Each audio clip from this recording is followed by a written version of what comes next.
Hi കൂട്ടുകാരെ, പുതിയൊരു വീഡിയോയിലേക്ക് എല്ലാവർക്കും സ്വാഗതം. അങ്ങനെ അമ്പിളിയും രഘുവും വീട്ടിൽ കയറി വരുമ്പോൾ മാഷിനെ കാണുന്നില്ല. കതക് പൂട്ടിയിരിക്കുന്നു. ചാവി ഇവിടെ എവിടെയെങ്കിലും ഉണ്ടാവുമെന്ന് പറഞ്ഞ് അമ്പിളി അവിടേക്ക് പരക്കെ തിരയുകയാണ്. ആ സമയം രഘുവിൻ്റെ മുഖത്ത് ഒരു പരിഭ്രാന്തി ഉണ്ട് കേട്ടോ. അങ്ങനെ ചാവി തിരഞ്ഞ് കിട്ടുകയാണ്. അച്ഛൻ ചാവി വെക്കാൻ മറന്നില്ല.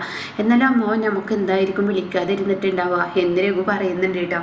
ആ സമയം അമ്പിളി അത് അമ്മാവൻ അച്ഛൻ എങ്ങോട്ടേക്കും തിരക്ക് പിടിച്ച് പോയതായിരിക്കും എന്നൊക്കെ പറഞ്ഞിട്ട് രഘു കേട്ടോ വാ നമുക്ക് അകത്തോട്ട് കയറാം എന്നൊക്കെ പറഞ്ഞിട്ട് അവിടെ ഇരിക്കുകയാണ് കേട്ടോ. ഈ സമയം രഘു പറയണേ എനിക്കൊരു ഗ്ലാസ് വെള്ളം വേണം. അങ്ങനെ അമ്പിളി വെള്ളം എടുക്കുന്ന സമയത്ത് രഘു പറയണേ എൻ്റെ അമ്പിളി അമ്മാവൻ നമ്മളോട് ക്ഷമിച്ചിട്ടില്ല എന്നാൽ എനിക്ക് ഇതിൽ നിന്ന് മനസ്സിലായത്. അമ്മാവൻ ഇവിടെ നിന്ന് പോവുകയാണെങ്കിൽ ഒരു ഫോൺ കോളിൽ പറഞ്ഞുകൂടെ ഞാൻ ഇവിടെ നിന്നും പോവുകയാണ്, ചാവി ഇവിടെ വെച്ചിട്ടുണ്ടെന്ന്. അത് പറഞ്ഞില്ല. അപ്പം അതിനർത്ഥം ഇത് പ്രതികാരമായിട്ടാണ് എനിക്ക് തോന്നുന്നത്. രഘുട്ട എന്നെ വെറുതെ പേടിപ്പിക്കാതെ. എന്തായാലും അമ്മാവന് മസാലദോശ കൊണ്ടുവരുന്നുണ്ട് എന്നുള്ളതെങ്കിലും അറിയിക്കായിരുന്നു. അതും നമ്മൾ ചെയ്തില്ലല്ലോ. മസാലദോശ കൊണ്ടുവരുന്ന വിവരത്തെക്കുറിച്ച് അറിയിക്കാനും നമുക്ക് തോന്നിയില്ലല്ലോ. അപ്പം അതിനർത്ഥം എന്താ? എനിക്ക് തോന്നുന്നത് ഞാൻ സംശയിച്ചത് ശരിയാണ്. രഘുട്ട വെറുതെ ഓരോന്ന് പറയാതെ, രഘുട്ട എന്നെ പേടിപ്പിക്കാതെ. എന്തായാലും മസാലദോശ കൊണ്ടുവരുന്നത് പറയണമായിരുന്നു. പക്ഷേ അച്ഛൻ്റെ മനസ്സിൽ അങ്ങനെയൊന്നും ഉണ്ടാവില്ല എന്ന് പറയാം കേട്ടോ. പിന്നീട് ലച്ചുമോളെ കുറിച്ചാണ്. എന്തായാലും നമ്മുടെ മോള് നമ്മളോട് ക്ഷമിച്ചത് നന്നായി. നമ്മുടെ മോൾക്ക് എട്ടും പൊട്ടും തിരിയാത്തത് കൊണ്ടാണ്. അല്ല എങ്കിൽ അവളും ക്ഷമിക്കില്ല. അമ്മാവനും ഇപ്പോൾ മനസ്സിൽ ദേഷ്യമൊക്കെ ഉണ്ടാവും. കാരണം അത്ര വലിയ തെറ്റാണ് നമുക്ക് സംഭവിച്ചിരിക്കുന്നത്. അതൊരിക്കലും ആരും ക്ഷമിച്ചു തരില്ല. ഈ കുഞ്ഞിനൊന്നും അറിയാത്തത് കൊണ്ട് നമ്മുടെ കുഞ്ഞിനോടല്ലേ നമ്മൾ ഏറ്റവും കൂടുതൽ പ്രതികാരം ചെയ്തത്. അല്ല രഘുവേട്ടാ, ആ സമയത്ത് അച്ഛൻ കയറി വരുന്നത് നമ്മൾ ഒരിക്കലും പ്രതീക്ഷിച്ചില്ലല്ലോ. പക്ഷേ ആ സമയത്ത് നമ്മുടെ മകൾ ഇവിടെ ഉണ്ടായിരുന്നു. അവളെ ഓർത്തില്ല. അവളെക്കുറിച്ച് ഓർക്കാതെ ഞാനും നീയും മത്സരിച്ച് കുടിച്ചതാണ്. എന്നേക്കാൾ കൂടുതൽ കുടിച്ചത് നീയാണ്. നീ കുടിച്ചതാണ് അമ്മാവന് ക്ഷമിക്കാൻ പറ്റത്. അപ്പം അത് ആലോചിക്കുമ്പോൾ ഒക്കെപ്പാടെ കൂട്ടി വായിക്കുമ്പോൾ അതിലൊരു സത്യമുണ്ട് അമ്പിളി. നമ്മുടെ കുഞ്ഞിനോടാണ് നമ്മൾ ഏറ്റവും കൂടുതൽ ക്ഷമ പറയേണ്ടതെന്ന് പറയുമ്പോൾ അമ്പിളിക്ക് ആകെ സങ്കടമാവുകയാണ് കേട്ടോ. തൻ്റെ കുഞ്ഞിനെ ചേർത്ത് പിടിക്കുകയാണ്. എന്നിട്ട് പറയണം അമ്പിളി കരയാണ് മോളെ, ഈ അമ്മയോട് ക്ഷമിക്കില്ലേ? അമ്മ അപ്പോഴത്തെ സമയത്ത് അങ്ങനെയൊക്കെ ചെയ്തു. അച്ഛനും അമ്മയും നിന്നോട് തെറ്റ് ചെയ്തു എന്നൊക്കെ പറയുമ്പോൾ കുഞ്ഞിനൊന്നും തന്നെ അറിയില്ല കേട്ടോ. അപ്പോൾ രഘു പറയണേ എന്തിനാ അമ്പിളി കുഞ്ഞിൻ്റെ മുന്നിൽ ഇങ്ങനെ ഒരു ഏറ്റുപറച്ചിൽ? ആ കുഞ്ഞു മനസ്സ് വേദനിക്കുക. കുഞ്ഞു മനസ്സ് വേദനിപ്പിക്കേണ്ട. വെറുതെ ഓരോ പ്രശ്നങ്ങൾ ഉണ്ടാക്കാതെ. അവൾക്കിപ്പോൾ ഒന്നും അറിയില്ല. അവൾ എന്താ ഇവിടെ നിന്ന് സംഭവിച്ചിരിക്കുന്നതെന്ന് പോലും അവൾക്കറിയില്ല. അപ്പോൾ അതുകൊണ്ട് അതിങ്ങനെ ഏറ്റുപാടണ്ട എന്ന് പറഞ്ഞിട്ട് അവിടെ ആ ഒരു സംസാരം അവിടെ വെച്ച് നിർത്തുകയാണ് കേട്ടോ. പിന്നീടാണെങ്കിലോ രഘു അമ്പിളി റൂമിലോട്ട് പോവാണ്. ഏതാനും നിമിഷങ്ങൾക്കുള്ളിൽ അവിടെ ദാസ് എത്തുകയാണ്. അങ്ങനെ വണ്ടിയുടെ ശബ്ദം കേട്ട് പുറത്തോട്ട് ഇറങ്ങി വരികയാണ് രഘു. അപ്പോൾ ദാസിനെ കാണണം. ആ ദാസങ്ങളോ, ഇത് നല്ല വലിയൊരു ടേസ്റ്റ് ആയിരിക്കുന്നല്ലോ. ദാസങ്ങൾ വരുന്നതൊന്നും പറഞ്ഞില്ല. എനിക്ക് ഈ വീട്ടിലോട്ട് വരുന്നത് പറയണോ? എനിക്ക് എപ്പോൾ വേണമെങ്കിലും കയറി വരാം.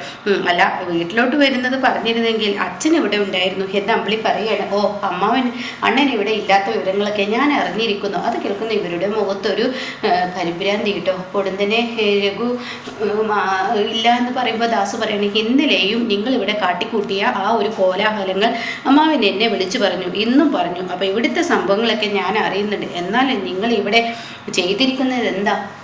എന്തായാലും എനിക്ക് ലച്ചുമോളെ കാണാൻ വേണ്ടിയാണ് ഞാൻ ഇങ്ങോട്ടേക്ക് വന്നത്. ലച്ചുമോളെ എനിക്ക് കാണണം. പഞ്ചരത്നത്തിലെ സ്റ്റാർ ഇപ്പോൾ ലച്ചുമോളാണല്ലോ. അത് പറഞ്ഞുകൊണ്ട് തന്നെ ഉടൻ തന്നെ ഇവർക്ക് എന്തൊക്കെയോ ഇങ്ങനെ തോന്നുകയാണ് കേട്ടോ. അപ്പോൾ ഉടൻ തന്നെ ലച്ചു നീ എവിടെ? ഇത് നിൻ്റെ മുത്തശ്ശൻ തന്നുവിട്ട ആ ഒരു സീറ്റ്സാണ്, ഇത് കഴിച്ചോ എന്നൊക്കെ പറഞ്ഞ് കൊടുക്കുകയാണ്. ഇവിടുത്തെ സ്റ്റാർ ലച്ചു ആണല്ലോ. സ്വന്തം അച്ഛൻ്റെയും അമ്മയുടെയും സ്വഭാവം മാറ്റിയെടുത്തത് ഈ കുഞ്ഞാണല്ലോ. അപ്പോൾ ഈ കുഞ്ഞിനോട് പറയാതിരിക്കാൻ വയ്യ എന്നൊക്കെ പറയുമ്പോൾ ഇവരുടെ ഉള്ളിൽ ടെൻഷൻ ആവുകയാണ് കേട്ടോ. അല്ല അമ്മാവ് അപ്പോൾ എങ്ങോട്ടേക്കാണ് പോയത്? ഞങ്ങളോടൊന്നും പറയാതെ എവിടോട്ട് പോയി എന്നൊക്കെ അങ്ങനെ ചോദിക്കുമ്പോൾ അത് പറയാനും കൂടിയാണ് ഞാൻ ഇങ്ങോട്ടേക്ക് വന്നത്. അതെ, അണ്ണൻ ചില തീരുമാനങ്ങളൊക്കെ എടുത്തിട്ടുണ്ട്. ആ തീരുമാനങ്ങൾ നിങ്ങളെ അറിയിക്കണം എന്ന് എന്നോട് പറഞ്ഞു. അപ്പോൾ ആ തീരുമാനങ്ങൾ അറിയിക്കാൻ വേണ്ടിയാണ് ഞാൻ ഇങ്ങോട്ടേക്ക് വന്നത്. അത് കേട്ട ഉടനെ തന്നെ ഇവർ എന്തെന്നുള്ള ഭാവത്തിലിരിക്കുമ്പോൾ അതില്ലേ നിങ്ങൾ ചെയ്തു കൂട്ടിയ ആ തെറ്റുകുറ്റങ്ങൾ നിങ്ങളെ വിളിച്ചു പറയാനാണ്. നിങ്ങൾ ഈ പഞ്ചരത്നം വീട്ടിൽ ഇനി നിൽക്കേണ്ട എന്നും. എന്താ ഈ പറയുന്നത്? ഞങ്ങൾ പഞ്ചരത്നം വീട്ടിൽ നിൽക്കാതെ ഞങ്ങൾ എങ്ങോട്ടേക്ക് പോകാനാണ്? അത് നിങ്ങൾ പഞ്ചരത്നത്തിൽ നിൽക്കേണ്ട എന്ന് പറഞ്ഞത് ഈ വീട് ഇനി മഞ്ചാടിക്കുള്ളതാണ്. മഞ്ചാടിയുടെ പേരിലിട്ട സ്വത്തും അതുപോലെ തന്നെ ബാക്കിയുള്ള കാര്യങ്ങളും ഇനി നിങ്ങൾ എടുത്തോളൂ. നിങ്ങളുടെ ഷെയർ, അതായത് അമ്പിളിയുടെ ഷെയർ അമ്പിളിക്ക് കൊടുക്കുന്നു. അതാണ് ഇപ്പോൾ അമ്മ പറഞ്ഞത്. ആ ഷെയർ വെച്ച് നിങ്ങൾക്ക് എവിടെ പോയും താമസിക്കാമെന്ന് പറയുമ്പോൾ അമ്പിളിക്ക് അങ്ങ് ദേഷ്യം പിടിക്കുകയാണ് കേട്ടോ. ഓഹോ, അച്ഛൻ ഇത്രമാത്രമൊക്കെ മനസ്സിൽ കരുതിയിരുന്നു അല്ലേ? എന്നാലും ഒരിക്കലും പ്രതീക്ഷിച്ചില്ല അച്ഛനിൽ നിന്ന് ഇങ്ങനെ ഒരു ഇതുണ്ടാവുമെന്ന്. അപ്പോൾ ആ രഘു പറയുന്നത് ശരിയാണ്, ഞങ്ങൾക്ക് ഷെയറൊന്നും വേണ്ട. അപ്പോൾ ഉടൻ തന്നെ രഘു പറയുന്നുണ്ട് ഞങ്ങൾ ഇങ്ങോട്ടേക്ക് പോകാനുണ്ട്. എന്താ രഘു നിങ്ങൾ ഈ പറയുന്നത്? നിങ്ങൾക്ക് താമസിക്കാൻ ഒരു വീട് കണ്ടെത്താൻ നിങ്ങളിൽ എത്ര ആസ്തി ഉണ്ടെന്ന് ഞാൻ നിങ്ങൾക്ക് പറഞ്ഞു തരണോ? അപ്പോൾ ഉടൻ തന്നെ രഘു ഓ അങ്ങനെയാണ് അല്ലേ, ആയിക്കോട്ടെ ഞങ്ങൾ പോയിക്കോളാം. എന്നാൽ ഒരിക്കലും അമ്മാവ് ഞങ്ങളോട് ഇങ്ങനെ ചെയ്യുമെന്ന് പ്രതീക്ഷിച്ചില്ല. അപ്പോഴേക്കും ദാസ് പറയണേ, നീ എന്ത് സംസാരമാണ് രഘു സംസാരിക്കുന്നത്? അണ്ണൻ നിങ്ങളോട് ഇങ്ങനെ ചെയ്തതാണോ ചെയ്യിപ്പിച്ചതാണോ? ഈ സാഹചര്യത്തിലോട്ട് എത്താനുള്ള കാരണം എന്താ? അപ്പോൾ നിങ്ങൾ ഇത് തെറ്റായ രീതിയിൽ എടുക്കാതെ നിങ്ങൾക്ക് ജീവിക്കാനുള്ള ഒരു പുതിയ വഴിയാണ് അണ്ണൻ തുറന്നു തന്നിരിക്കുന്നത്. ഈ വഴിയിലൂടെ മുന്നോട്ട് പോവുക, എന്നിട്ട് നിങ്ങൾ ചെയ്ത് തെറ്റ് തിരുത്തുക, എന്നിട്ട് ആ മനുഷ്യനെ കൊണ്ട് തന്നെ നല്ലത് പറയിപ്പിക്കുക. അതാണ് ചെയ്യേണ്ടത്. അല്ലാതെ മനസ്സിൽ എപ്പോഴും പകയും വിദ്വേഷവും വെച്ച് മുന്നോട്ട് കൊണ്ടുപോവുകയാണെങ്കിൽ നിങ്ങളുടെ ജീവിതം ഇനിയും ഇങ്ങനെയൊക്കെ തന്നെ ആവും എന്ന് അമ്പിളിയോട് രഘുവിനോട് പറയുമ്പോൾ അവരൊന്നും മിണ്ടാതെ ഇങ്ങനെ നിൽക്കുകയാണ് കേട്ടോ. ഈ സമയം ഞാനെന്നാൽ പോട്ടെ, നിങ്ങളുടെ തീരുമാനം എന്താണെന്ന് നിങ്ങൾ അറിയിക്കൂ, കുറച്ച് കഴിയുമ്പോഴേക്കും ഞാൻ ഇങ്ങോട്ടേക്ക് എത്തും എന്ന് പറഞ്ഞിട്ടാണ് പോകുന്നത്. പിന്നീട് കാണിക്കുന്ന ഹർഷയാണ്. ഹർഷയും സുശീലയും തമ്മിൽ കണ്ടുമുട്ടുകയാണ്. സുശീല പറയണ അനുഭവം എന്ന രാക്ഷസിയെ കൊണ്ട് ഞാൻ ഇടങ്ങറായി. അവൾ ഇങ്ങനെയൊന്നും ഒരിക്കലും പറയുന്നത് ഞാൻ പ്രതീക്ഷിച്ചില്ല. രാധൻമണിയെ നമ്മളാണ് പുറത്തിറക്കിയെന്ന് അവൾ കണ്ടുപിടിച്ചിരിക്കുന്നത്. എൻ്റെ ആൻറ്റി ഞാൻ പറഞ്ഞിട്ടുണ്ട്, എപ്പോഴും ഈ പറയുന്ന അവളുമായി ഏറ്റുമുട്ടാൻ പോകരുത്. എൻ്റെ ഹർഷയെ നിൻ്റെ കണക്ക് കൂട്ടലുകൾ പിഴച്ചത് ഇവിടെ മാത്രമാണ്. ആ മനുഷ്യനെ ആ വീട്ടിൽ നിർത്തരുതായിരുന്നു. അത് കേട്ട ഉടനെ തന്നെ ഹർഷ പറയണേ, ആഹോ അപ്പോൾ എന്നെ കുറ്റപ്പെടുത്താനുള്ള വരവായിരുന്നൂലേ? അയ്യോ ഹർഷേ, നീ ചെയ്തതല്ല എനിക്ക് ഇതുവരെ ഉപകാരമാണ്, പക്ഷേ ഇതിൽ നിനക്കൊരു വീഴ്ച പറ്റിയെന്ന് തോന്നുന്നു. അത് കേൾക്കുന്ന ഉടൻ തന്നെ ഹർഷ പറയണേ, ഒരു വീഴ്ചയെ എനിക്ക് പറ്റിയിട്ടില്ല, ഞാൻ നല്ല കാര്യമാണ് നിങ്ങളോട് പറയുന്നത്. അനുപമയുമായി ഏറ്റുമുട്ടരുത്. ശേഖരനെ നിലക്ക് നിർത്താൻ നിങ്ങൾക്ക് കഴിയുന്നില്ലെങ്കിൽ അത് നിങ്ങളുടെ കഴിവുകേട് എന്നാ ഞാൻ പറയുള്ളൂ, അല്ലാതെ ഞാൻ ചെയ്തതിൽ ഒരു തെറ്റുമില്ല.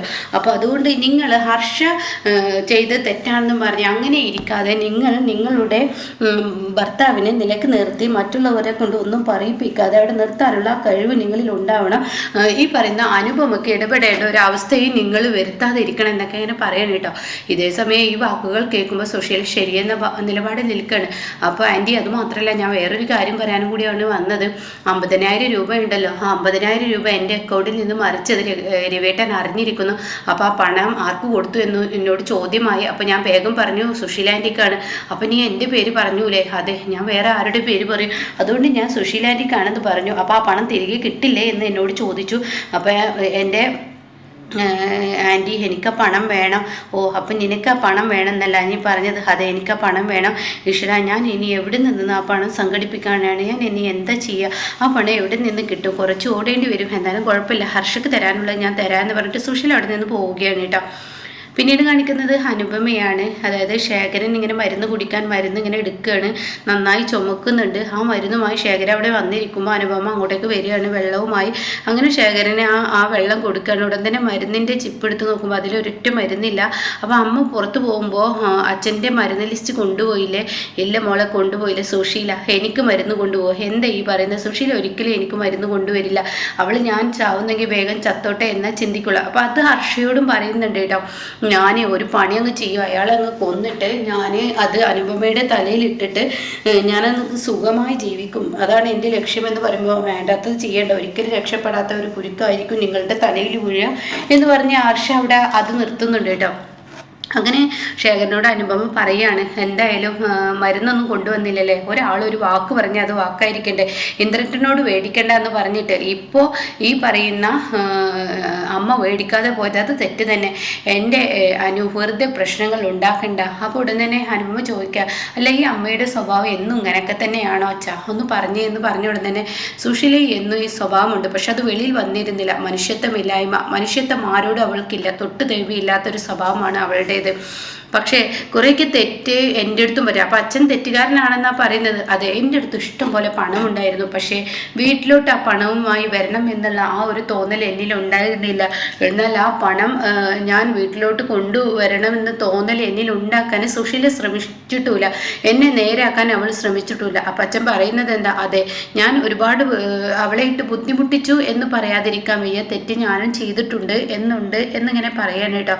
അപ്പോൾ ഈ സമയം മോളെ, എനിക്ക് നിന്നോട് പറയാനുള്ളത്, ഇനി നിന്റെ ഭർത്താവിനെ നീ ഒന്ന് പിടിച്ചോ, അല്ലെങ്കിൽ സുശീലയുടെ വാക്ക് കേട്ട് നിന്റെ ഭർത്താവ് നിന്നെ ഇട്ടേച്ച് പോകുമെന്ന് പറയുമ്പോൾ ഉടനെ അനുഭവം പറയണം, ആ സ്റ്റേജൊക്കെ എന്നോ കഴിഞ്ഞു പോയി. ഇപ്പോഴെൻ്റെ ഭർത്താവ് എന്നെ ഇട്ടേച്ച് പോകത്തൂല, എന്നെ ഇട്ടേച്ച് പോയാലും എനിക്ക് യാതൊരുവിധ കുഴപ്പമില്ല എന്ന് അങ്ങേർക്കും അങ്ങയുടെ ഈ പറയുന്ന സുശീലക്കും അറിയാം എന്നുള്ള അനുഭവം പറയുമ്പോൾ ശേഖരൻ ആകെ ഞെട്ടി നിൽക്കുകയാണ് കേട്ടോ. അപ്പോൾ ഇങ്ങനെയൊക്കെയുള്ളൊരു എപ്പിസോഡാണ് ഇനി വരുന്നത്.